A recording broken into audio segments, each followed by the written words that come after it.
Voice है, voice में active to passive change करने के जो नियम थे उनका अध्ययन किया था, और उसमें हमने अफर्मेटिव जो सेंटेंस थे उनका भी अध्ययन किया था। उसके साथ में मैंने कुछ आपको ऐसी वस्तु बताई थी जिसके साथ में बाई प्रीपोजिशन का प्रयोग ना होकर कहीं पे एट प्रीपोजिशन का प्रयोग हो रहा था, कहीं टू प्रीपोजिशन का प्रयोग हो रहा था, कहीं विद प्रीपोजिशन का प्रयोग हो रहा था, कहीं इन प्रीपोजिशन का प्रयोग हो रहा था। तो ये सभी बातें मैं आपको बता चुका हूँ। ये था जो हम पीछे विगत अध्ययन किया था, वो only for the affirmative sentence जिसको असर्टिव सेंटेंस बोल सकते हैं। और आज जब हम अध्ययन करेंगे वो आगे के जो पार्ट होंगे उनका अध्ययन करेंगे। लेकिन ये एक बात यथावत आप ध्यान में रखना कि जो नियम होंगे वो पहले जो हमने अध्ययन किया है या पहले हम जिनका अध्ययन कर चुके हैं वो नियम यथावत आगे वाले जो हमारे एक्टिव टू पैसिव है उनमें वैसे के वैसे चलते जाएंगे। जिस प्रकार से हमने वर्ब को चेंजेस किया, जिस प्रकार से हमने जो सब्जेक्ट को ऑब्जेक्ट बनाया था, ऑब्जेक्ट को सब्जेक्ट बनाया था, वो वैसे के वैसे नियम चलते जाएंगे। तो ये बात आपको ध्यान में रखनी है। अब मैंने आपको कल वाले वीडियो में एक बात बताई थी कि हमने यदि हमने अफर्मेटिव सेंटेंस बनाना सीख लिया है तो क्या होगा, बाकी के जो इंट्रोगेटिव सेंटेंस है चाहे वो डब्ल्यूएस वर्ड से शुरू होने वाले हो चाहे हेल्पिंग वर्ब से शुरू होने वाला हो, वो खुद ब खुद हमारे लिए क्या हो जाएंगे, इजी हो जाएंगे। इसके बीच में जो एक टॉपिक हो रहा है वो होता है डबल ऑब्जेक्ट वाले पैसिव वॉइस। कई बार क्या होता है एग्जाम में क्या होता है, हमने जो विगत अध्ययन किया था तो अफर्मेटिव सेंटेंस या असर्टिव सेंटेंस उसमें हमने किया था जो सिंगल ऑब्जेक्ट जिसको बोलते हैं डायरेक्ट ऑब्जेक्ट वाले जो पैसिव वॉइस थे उनका अध्ययन किया था, वो किस प्रकार से ट्रांसलेट किया था। लेकिन एक दूसरा है डबल ऑब्जेक्ट वाले पैसिव वॉइस, उसमें दो ऑब्जेक्ट आते हैं, एक होता है डायरेक्ट ऑब्जेक्ट, एक होता है इनडायरेक्ट ऑब्जेक्ट। हम उसको दोनों ऑब्जेक्ट से बनाना आना चाहिए, क्योंकि एग्जामिनर क्या करता है वो सेंटेंस दे देता है कि आगे जो हमें यहाँ पे जो या तो डायरेक्ट ऑब्जेक्ट लिख के दे देता है या इनडायरेक्ट ऑब्जेक्ट लिख के दे देता है, तो हमें दोनों से बनाना पड़ता है। चाहे जो जैसे डायरेक्ट ऑब्जेक्ट यहाँ पे लिख दिया, जैसे राम सेड टू मी, तो यहाँ पे मी आगे जो भी होगा एक यहाँ पे मी का आई बना के लिख देगा, मतलब आई से शुरू होगा आपका सेंटेंस। ऐसा लिख के दे दिया आपके, जैसे मान लो बोर्ड एग्जाम होगी इसमें, तो आपको आई से ही बनाना पड़ेगा, ना कि आप अदर आगे वाला ऑब्जेक्ट ले सकोगे। तो ये बात आपको ध्यान में रखनी है। डबल ऑब्जेक्ट वाले जो पैसिव वॉइस होंगे उसमें आपको दोनों है, चाहे डायरेक्ट ऑब्जेक्ट से बनाने वाले हो चाहे इनडायरेक्ट ऑब्जेक्ट से बनाने वाले, दोनों बनाने आने चाहिए। क्योंकि ये आपकी एग्जाम में दो ही नंबर के आएंगे, दो ही आएंगे, दो नंबर के आएंगे, दो ही आएंगे। आगे इसके पास आपके कोई ऑप्शन नहीं रहेगा। ग्रामर जो 15 नंबर की होगी उसमें कहीं पे भी ऐसा ऑप्शन नहीं होगा कि हाँ जैसे मान लो कि आपने 50% किया तो आपको 50% नंबर मिल जाएंगे, ऐसा नहीं होगा कि आपको आधा नंबर मिल जाएगा। ये ओनली वो टेक्स्ट बुक में आप जैसे मान लो कि क्वेश्चन आंसर कर रहे हो, एक्सप्लेनेशन कर रहे हो, या अदर जैसे मान लो कि हम जैसे जो लेटर लिख रहे हैं या पैराग्राफ राइटिंग कर रहे हैं या जैसे रोड सेफ्टी एजुकेशन में आ रहे हैं, तो उनमें तो क्या होता है कि जैसे मान लो कि जितना हमने क्वेश्चन किया, हमने जैसे मान लो कि 4 नंबर का क्वेश्चन आ रखा है, हमने उसको 1.5 नंबर का अटेम्प्ट किया तो अगला 1.5 नंबर दे देगा, 2 नंबर का अटेम्प्ट किया तो 2 नंबर दे देगा, 3 नंबर का अटेम्प्ट किया तो 3 नंबर दे देगा। लेकिन ग्रामेटिक जितने भी बिंदु है उसमें एक ही होता है कि या तो आपका टिक मार्क सही होता है 15 नंबर की ग्रामर तो 15 नंबर, यदि क्वेश्चन एक एक गलत होता है तो आपको उस क्वेश्चन में आधा नंबर की या पाव नंबर की कोई गुंजाइश नहीं रहती है। वो 1 नंबर का है तो या तो आपको 1 नंबर मिल रहा है या 0 नंबर मिल रहा है। तो ये बात आपको ध्यान में रखनी है। पैसिव वॉइस है वो 2 नंबर के आएंगे, 2 ही आएंगे। उसमें आपको टिक करना है कि ऑब्जेक्ट क्या है, सब्जेक्ट क्या है, किस प्रकार से आपको बनाना है, जिससे वो शुरुआत दी हुई आएगी आपको किस प्रकार से शुरुआत करनी है, तो वो भी आपको ध्यान में रखनी है। लेकिन इसका एक दूसरा पैटर्न ये होता है कि हमने ये देखा, और दूसरा पैटर्न कि हमें जो सेंटेंस दे देते हैं और बीच में जो बराबर पैसिव फॉर्म वो ब्लैंक दे देते हैं, मतलब ब्लैंक दे देते हैं, खाली स्थान दे देते हैं।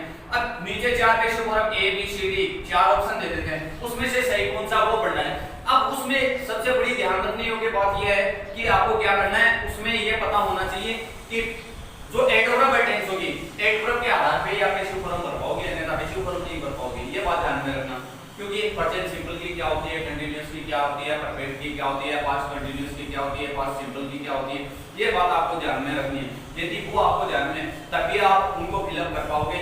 जैसे मल्टीपल चॉइस आएंगे वो ए बी सी डी, उसमें से एक टिक करके आपको एक पढ़ना है, बनाना नहीं वो पढ़ना है। तो यदि आपको ये पता चलेगा कि ये पास्ट सिंपल का है, तो पास्ट सिंपल में क्या आता है, वर्ब बी सेकंड फॉर्म, वो आगे बताऊंगा मैं। ये अभी देखो डबल ऑब्जेक्ट वाले पैसिव वॉइस,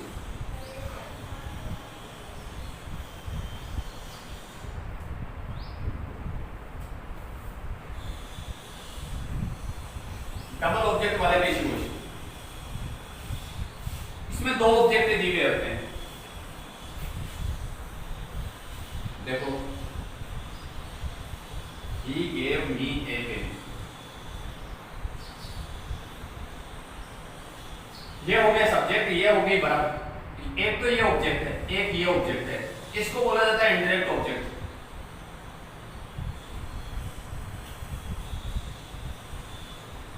इसको बोला जाता है डायरेक्ट ऑब्जेक्ट।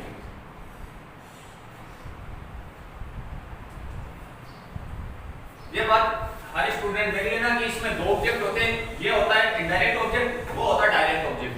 अब एक बात और बता दूं, इनडायरेक्ट ऑब्जेक्ट होगा वो सदाई प्रोनाउन का आएगा। इनडायरेक्ट ऑब्जेक्ट होगा वो सदाई किसका आएगा? प्रोनाउन का आएगा, जिसमें प्रोनाउन का ऑब्जेक्टिव रूप दिया हुआ आएगा। जैसे हिम आ सकता है, हर आ सकता है, यू का यूं आ सकता है, विकास आ सकता है, देखा देन आ सकता है, ये इनमें से कोई सा भी आ सकता है। तो वो ऑब्जेक्टिव रूप आएगा, लेकिन आएगा क्या? प्रोनाउन आएगा। और ये अदर आएगा, जैसा हम अन्य जो पेशिव वॉइस में अध्ययन किया था, उसको बोला जाता है डायरेक्ट ऑब्जेक्ट। और डायरेक्ट ऑब्जेक्ट से पहले आएगा वो होगा इनडायरेक्ट ऑब्जेक्ट। इसमें देखो, डायरेक्ट ऑब्जेक्ट से पेशिव वॉइस बनाते हैं।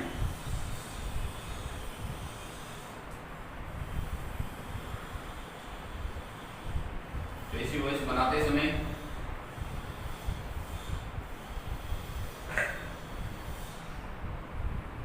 इनडायरेक्ट ऑब्जेक्ट से पहले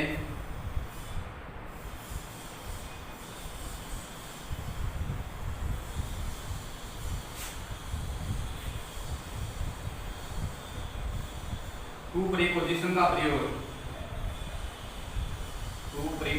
प्रयोग किया जाता है।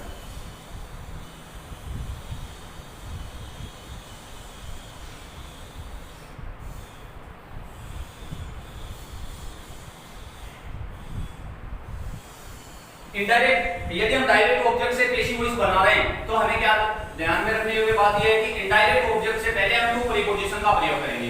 यदि हमने टू प्रीपोजिशन, यदि हम इनडायरेक्ट ऑब्जेक्ट से पेशिव वॉइस बना रहे हैं तो डायरेक्ट ऑब्जेक्ट से पहले टू प्रीपोजिशन का प्रयोग करने की जरूरत नहीं है, क्योंकि नियम मैंने आपको यही बताया कि यदि हम डायरेक्ट ऑब्जेक्ट ये हुआ, इससे यदि हम पेशिव वॉइस बना रहे हैं तो हमें इनडायरेक्ट ऑब्जेक्ट से पहले किसका? टू प्रीपोजिशन का प्रयोग करना पड़ेगा। यदि हम इससे न बना के ये इनडायरेक्ट ऑब्जेक्ट है, इससे बना रहे हैं तो इससे पहले डायरेक्ट ऑब्जेक्ट से पहले हमें टू प्रीपोजिशन का प्रयोग करने की कोई जरूरत नहीं है। अब ये देखो, ये सेंटेंस दोबारा देखो, he gave me A pen. अब आप एग्जामिनर क्या करेगा?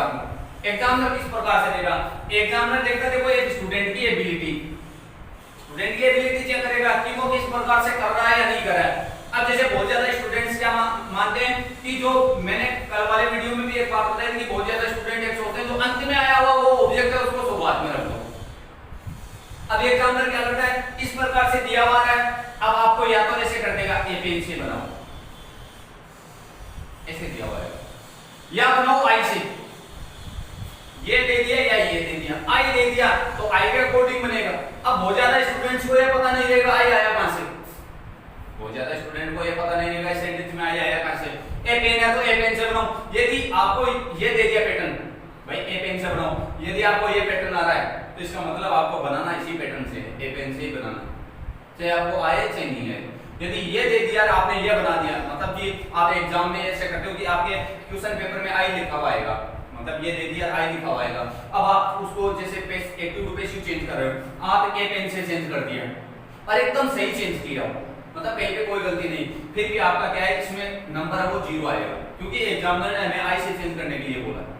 तो हमें क्या करना है? आई से, इसका मतलब ये इनडायरेक्ट ऑब्जेक्ट है उससे बनाना है। अब ये बनेगा कैसे? देखो, ए पेन है, ये ऑब्जेक्ट है, तो ऑब्जेक्ट को हमने सब्जेक्ट बना लिया, वर्ब की सेकंड फॉर्म आ रखी है, वर्ब की सेकंड फॉर्म आ रखी है, वर्ब की सेकंड फॉर्म चेंज होती है was oblique verb plus verb की थर्ड फॉर्म में। ए पेन सिंगुलर है तो वाज का प्रयोग हो जाएगा, वर्ब की थर्ड फॉर्म गिव की थर्ड फॉर्म गिवन। अब मैंने बताया कि यदि आप डायरेक्ट ऑब्जेक्ट से पैसिव वॉइस बना रहे हो तो इनडायरेक्ट ऑब्जेक्ट से पहले किसका प्रयोग किया जाता है? टू प्रीपोजिशन का प्रयोग किया जाता है। टू मी, बाई का, सॉरी बाई,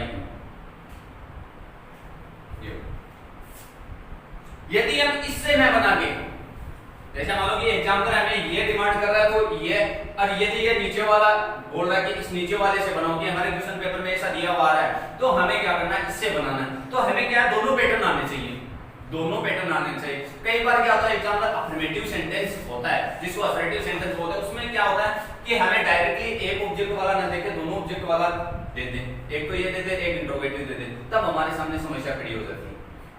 हम अफर्मेटिव बना सकते हैं, लेकिन ये अफर्मेटिव का ये भाग है, लेकिन इसमें डबल ऑब्जेक्ट है। अब यदि हमें इससे बनाना है, ये यहाँ पे आई क्यों बना, क्यों यहाँ पे ये मी है, ये ऑब्जेक्ट का प्रतिनिधित्व कर रहा था, तो यहाँ पे ऑब्जेक्टिव प्रोनाउन आएगा। और ये यहाँ पे सेंटेंस के शुरुआत में आएगा तो ये सब्जेक्ट का प्रतिनिधित्व करेगा, तो यहाँ पे इसका सब्जेक्टिव रूप आएगा, तो हमने आई लिख दिया। टेंस चेंजेस वैसा का वैसा ही होगा, क्यों गेव है, वर्ब की सेकंड फॉर्म है, वर्ब की सेकंड फॉर्म आएगी तो was oblique verb plus verb के थर्ड फॉर्म में चेंज होगा, तो यहाँ पे आई के साथ वाज का प्रयोग किया जाता है, वाज। ये बात मैं आपको पहले भी बता चुका हूं, ये बात ध्यान में रखना। इंग्लिश में जहां पे भी सिंगुलर सब्जेक्ट है, सिंगुलर सब्जेक्ट है, ही सी या कोई नाउन है सिंगुलर या आई है, उसके साथ कहीं पे भी वर्ब का प्रयोग हो रहा है, वर्ब का प्रयोग बहुत जगह इंग्लिश में होगा वर्ब का प्रयोग, आप बुक में देखोगे, लेकिन यदि हम यहां कर रहे हैं तो गलत है, गलत होता वो, लेकिन उसमें एक कंडीशन लगती है, कंडीशन लगते ही वो सही हो जाता है। क्योंकि कंडीशन ये होती है कि वो होती है हाइपोथेटिकल कंडीशन। हाइपोथेटिकल कंडीशन बोलते हैं काल्पनिक शर्त। काल्पनिक शर्त में एकदम कल्पना व्यक्त की जाती है, एकदम झूठी मिथ्या व्यक्त की जाती है, तो उसमें सदाई सिंगुलर के साथ प्लूरल की जो हेल्पिंग वर्ब है उसका प्रयोग किया जाता है, तो आई के साथ वर्ब का प्रयोग होगा। If I were a bird, condition होगी if I were a bird, I would fly in the sky, यदि मैं पक्षी होता आकाश में उड़ता, तो इसमें क्या है, मैं पक्षी हो नहीं सकता, आकाश में उड़ नहीं सकता, तो ये क्या है, एक मात्र कल्पना है। जहां पे भी आई के साथ, सी के साथ, ही के साथ सिंगुलर कोई नाउन है, जैसे राम, श्याम, गीता, ये नाम है, सिंगुलर है, तो इनके साथ कहीं पे भी वर्ब का प्रयोग हो रहा है, तो आपको एक बात ध्यान में रखनी है, ये सोच लेना कि आई सिंगुलर के साथ वर्ब का प्रयोग हो रहा है, इसका मतलब कि सेंटेंस में क्या है, हाइपोथेटिकल कंडीशन है, इमेजिनरी कंडीशन है, एकदम कोरी कल्पना है, इसमें जो राइटर है वो केवल कल्पना व्यक्त कर रहा है या वक्ता कल्पना व्यक्त कर रहा है, तो ये बात ध्यान में रखना। I was given a pen by him. अब मैंने एक बात आपको देखो शुरुआत में यहाँ पे नोट करवा दी है, ये बात ध्यान में रखना, बहुत ज्यादा स्टूडेंट्स ये गलती करेंगे। मैंने बताया यदि आप डायरेक्ट ऑब्जेक्ट से पैसिव वॉइस बना रहे हैं तो इनडायरेक्ट ऑब्जेक्ट से पहले टू का प्रयोग करना है। ये बात नहीं बोली है कि इनडायरेक्ट ऑब्जेक्ट से यदि आप पैसिव वॉइस बना रहे हैं तो डायरेक्ट ऑब्जेक्ट से पहले टू का प्रयोग करना है, तो आपको डायरेक्ट ऑब्जेक्ट से पहले टू का प्रयोग नहीं करना है। यदि आप टू का प्रयोग कर दोगे तो इसका मतलब आपका सेंटेंस क्या हो जाएगा, गलत हो जाएगा। यदि आप डायरेक्ट ऑब्जेक्ट से बना रहे हो तो आपको क्या करना है, इनडायरेक्ट ऑब्जेक्ट से पहले टू का प्रयोग करना है। तो हमने पहले वाले सेंटेंस में इस प्रकार से किया और दूसरे वाले सेंटेंस में इस प्रकार से किया। हर स्टूडेंट को ये बात सीख लेनी आराम से कि किस प्रकार से, जैसे मान लो कि डबल ऑब्जेक्ट वाले जो पैसिव वॉइस हैं वो किस प्रकार से बनाए जाते हैं, डायरेक्ट ऑब्जेक्ट से किस प्रकार से बनाते हैं, इनडायरेक्ट ऑब्जेक्ट से हम किस प्रकार से बनाते हैं। अगला इसका सेंटेंस देखो,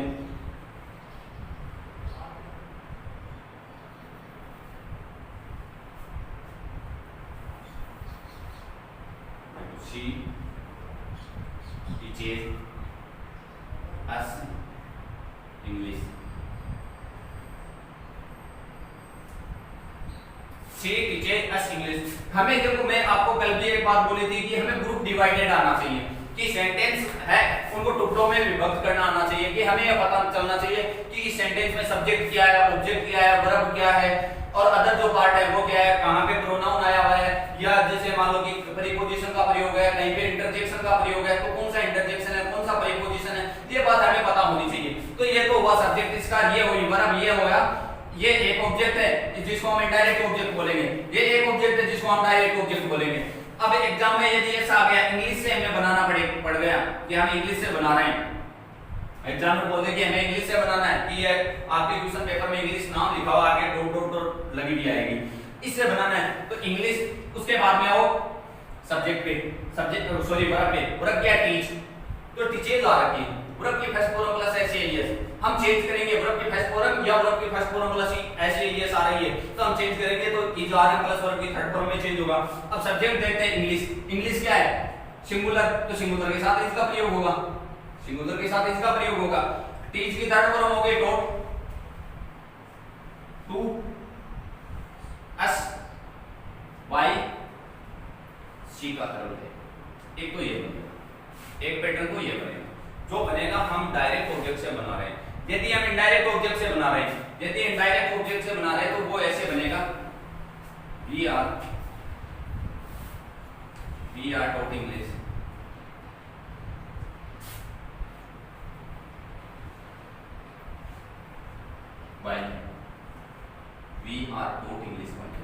अब इसमें देखो एक बात नोट करना कि जो हेल्पिंग वर्ब और मेन वर्ब सदाई सब्जेक्ट के अकॉर्डिंग प्रयुक्त की जाती है, सब्जेक्ट के अकॉर्डिंग। इसमें सब्जेक्ट क्या है, एक में जो इंग्लिश है तो वो सिंगुलर है, तो हमने सिंगुलर की जो हेल्पिंग वर्ब और मेन वर्ब प्रयुक्त कर दी।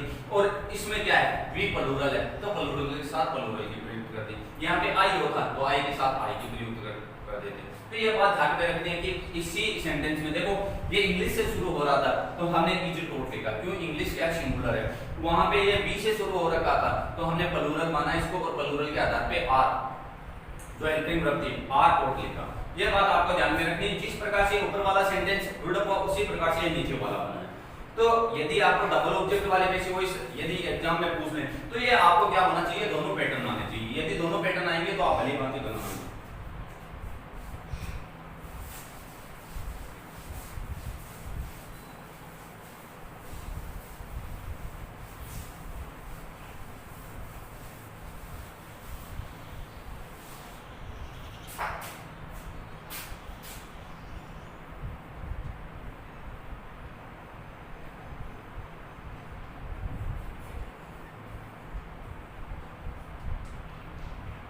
अगला है इंटरोगेटिव सेंटेंस।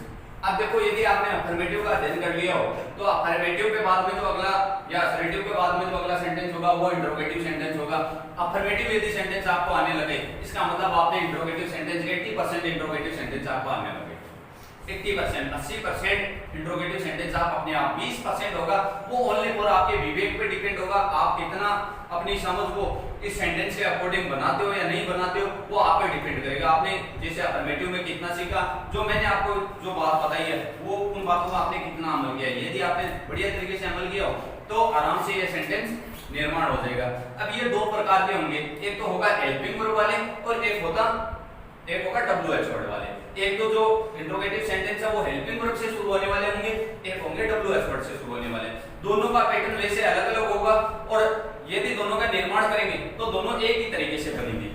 अब जैसे मान लो बहुत ज्यादा स्टूडेंट्स ये बोलते हैं कि मुझे अफर्मेटिव बनाने आने लगे, तो इसका मतलब अफर्मेटिव यदि उसको आने लगे तो इंटरोगेटिव वो अपने आप सीख गया। हम एक अफर्मेटिव सेंटेंस से ही उसको इंटरोगेटिव बनाएंगे और इंटरोगेटिव आधार पे सीखेंगे। पहले हम अफर्मेटिव को चेंज करेंगे, उसके बाद में इंटरोगेटिव को चेंज करेंगे।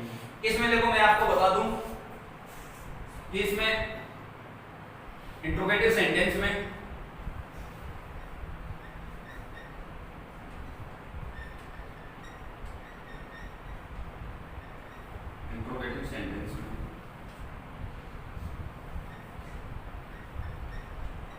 हेल्पिंग वर्ब को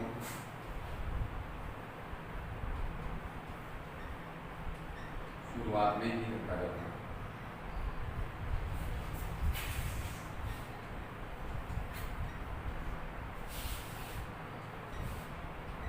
यदि हम पेज को इसमें चेंज कर रहे हैं तो हेल्पिंग वर्ब को क्या करना है, हमें शुरुआत में ही रखना है और बाकी के जो नियम है यथावत रहेंगे जैसा आपने अफर्मेटिव में सीखा है।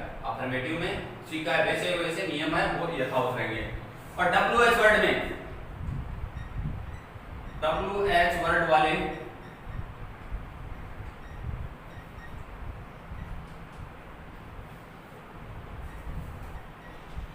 इंटरोगेटिव सेंटेंस को पैसिव वॉइस में चेंज करते हैं। इसमें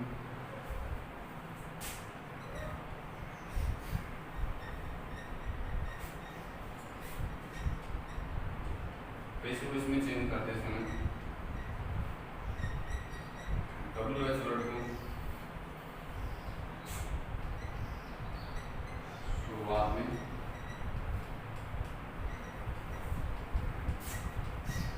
लिखा जाता है।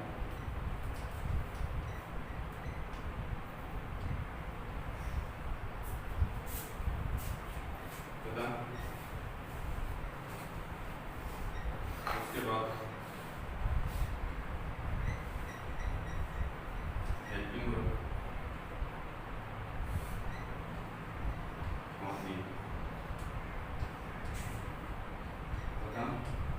अन्य नियम भी यथावत रहते हैं।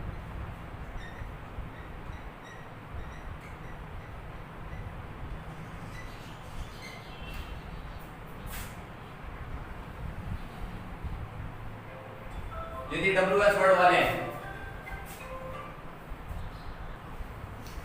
देखो एक होंगे जो हेल्पिंग वर्ब से शुरू होने वाले सेंटेंस, एक होंगे डब्ल्यूएच वर्ड से शुरू होने वाले सेंटेंस।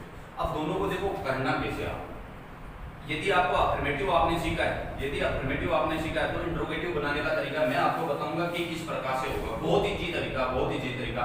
आप जैसे एक सेंटेंस में वो तरीका सीख जाओगे। एक तो ये है कि हेल्पिंग वर्ब से यदि आप जो सेंटेंस शुरू हो रहा है और उसको हम एक्टिव टू पैसिव चेंज कर रहे हैं तो पैसिव वॉइस में क्या होगा, हेल्पिंग वर्ब को सेंटेंस के शुरुआत में रखा जाता है, ठीक है। और डब्ल्यूएच वर्ड वाले होंगे तो डब्ल्यूएच वर्ड जो आया हुआ वो यथावत वैसा का वैसा ही सेंटेंस के शुरुआत में रख दो, सेंटेंस के शुरुआत में रख दो और हेल्पिंग वर्ब लगा दो। बाकी के जो नियम यथावत है, जैसे आपने अफर्मेटिव चेंज किया वैसे के वैसे वही नियम है, वर्ब चेंजेस भी वैसे होगा, बाई भी वैसे लगेगा, ऑब्जेक्ट का सब्जेक्ट बनेगा, सब्जेक्ट का ऑब्जेक्ट बनेगा, पूरे नियम यथावत है, कोई चेंजेस नहीं होगा। तो चेंज इसमें करना कुछ भी नहीं है। आप यदि समझदारी से काम लोगे तो इसका मतलब आप इसको एक या दो सेंटेंस में सीख जाओगे। तरीका देखो मैं बताता हूं।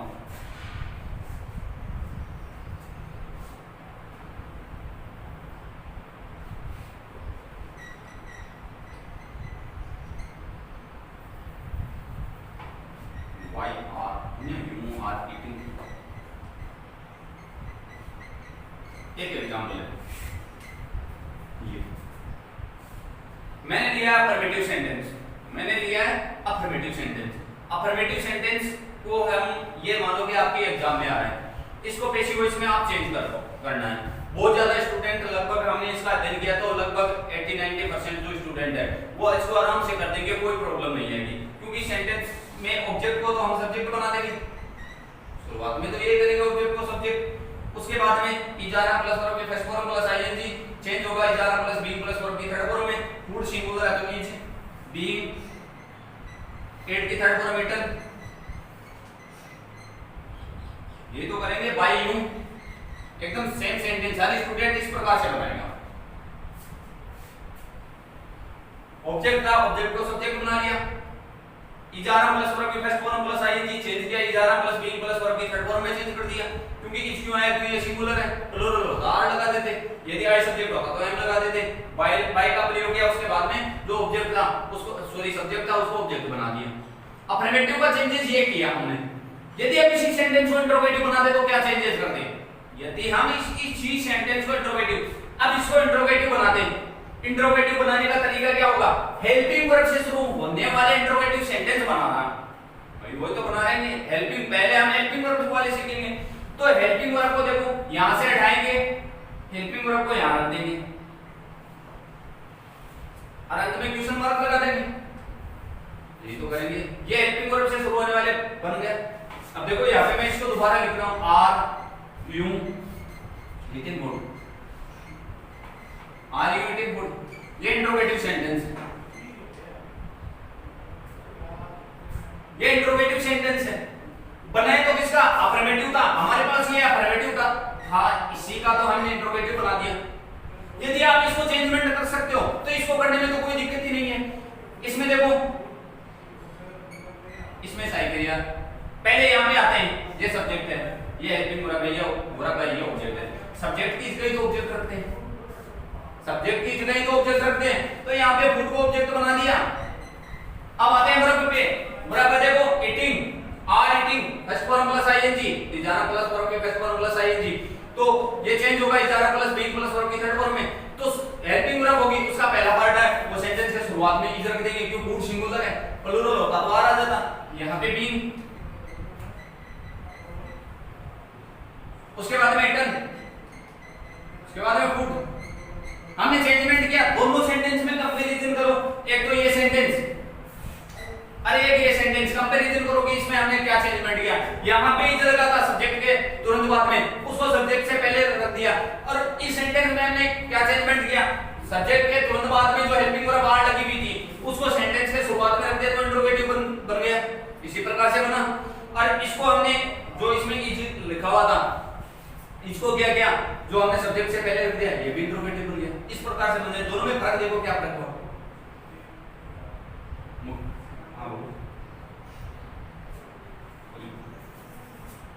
इटन बाय यू,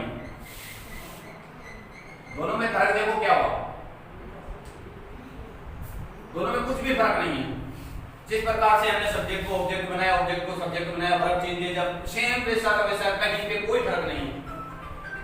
यदि हम एक को बना रहे हैं तो दूसरा, जैसे अफर्मेटिव यदि हमने बना लिया तो दूसरा अपने आप खुद ब खुद इंट्रोगेटिव इजी हो जाएगा। अब बोल रहा है कि बहुत ज्यादा स्टूडेंट के एक तरह का फोबिया होता है, डर होता है कि यार हमें अफर्मेटिव आने लगे, इंट्रोगेटिव नहीं आएंगे, इंट्रोगेटिव हेल्पिंग वर्ब वाले आने लगे, डब्ल्यूएच वर्ड वाले नहीं आएंगे कैसे नहीं, डब्ल्यूएच वर्ड मैं इसको डब्ल्यूएच वर्ड वाला बना रहा हूं,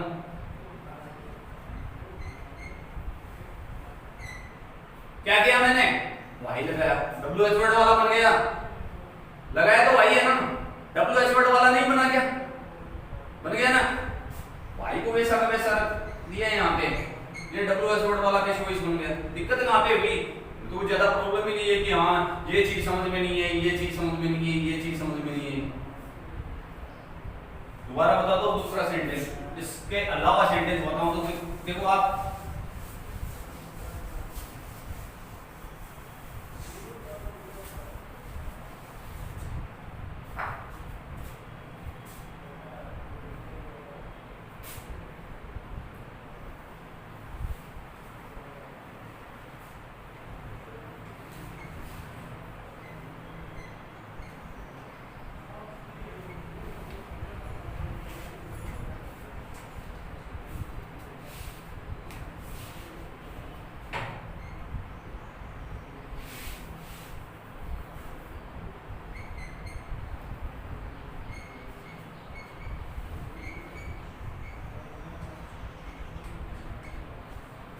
देखो where did he sell mangoes, ठीक है, ये इंट्रोगेटिव सेंटेंस है। अब बहुत ज्यादा स्टूडेंट्स ऐसा सोचेंगे कि ये बहुत ज्यादा टफ है, ठीक है।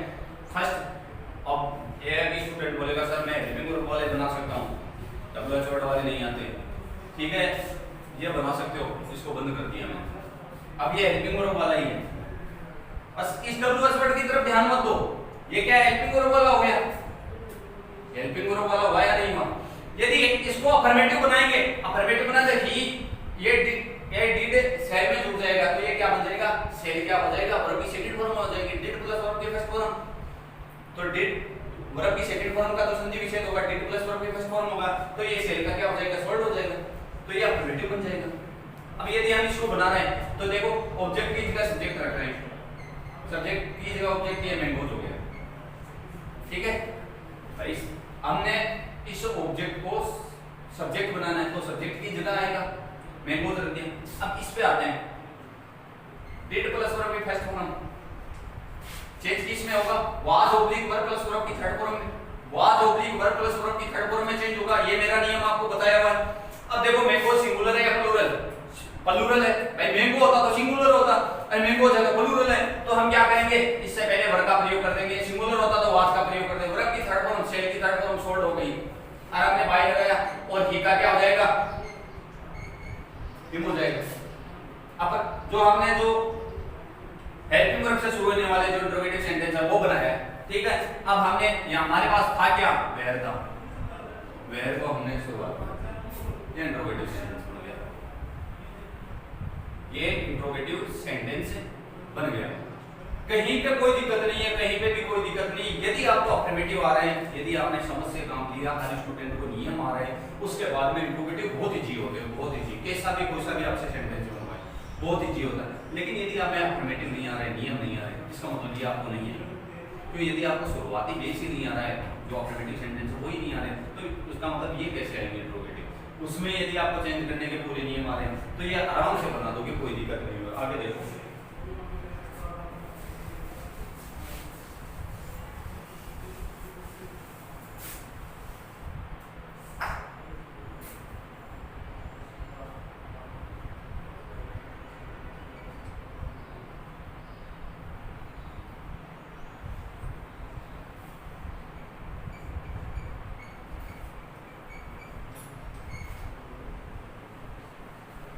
एक है ये हु वाला, इसमें भी थोड़ी बहुत कंफ्यूजन की स्थिति रहती है।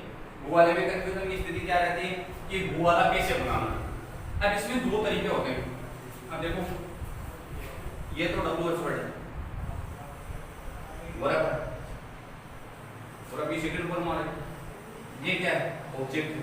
इसमें आया क्या नहीं है, सब्जेक्ट नहीं है, हम इसको सब्जेक्ट नहीं मान सकते क्यों, ये तो वर्ब के बाद में आ रखा है भाई, वर्ब से पहले आएगा वो होगा सब्जेक्ट, तो ये तो क्या है ऑब्जेक्ट। तो हमें बनाना कैसे, एक तो इसका तरीका देखो कैसे होता है, वो सेंटेंस की शुरुआत में रख दिया जैसा है वैसा, फिर ये के वर्ब की सेकंड फॉर्म है, चेंज किस में होगा, वर्ब की सेकंड फॉर्म चेंज किस में होगी, was oblique verb plus verb की थर्ड फॉर्म में। ए स्नेक क्या है, सिंगुलर, तो सिंगुलर से पहले हम वाज का प्रयोग कर देंगे, वाज ए स्नेक। भाई इसको सब्जेक्ट बनाएंगे, ऑब्जेक्ट को सब्जेक्ट बनाएंगे, सब्जेक्ट से पहले हेल्पिंग वर्ब का प्रयोग किया जाता है, सब्जेक्ट से पहले हेल्पिंग वर्ब का प्रयोग किया जाता है, हमने हेल्पिंग वर्ब का पहले प्रयोग कर दिया, और उसके बाद में ठीक है, उसके बाद में बाई, बाई के बाद में सब्जेक्ट हमारे पास है नहीं, भाई सब्जेक्ट होता तो हम सब्जेक्ट लगा देते, सब्जेक्ट नहीं है तो क्वेश्चन मार्क लगा। एक पैटर्न तो ये होगा इसका, दूसरा पैटर्न होगा यहाँ पे बाई होम का, by home was a snake, एक पैटर्न ये होगा। अब इसमें बाई होम लगा दिया तो अंत में बाई नहीं लगेगा। यदि आप इससे बना लो, एग्जाम में क्या होगा, ये पैटर्न दिया हुआ है तो इस पैटर्न से करना, ये पैटर्न दिया हुआ है तो आपको क्या करना है, इस पैटर्न से करना।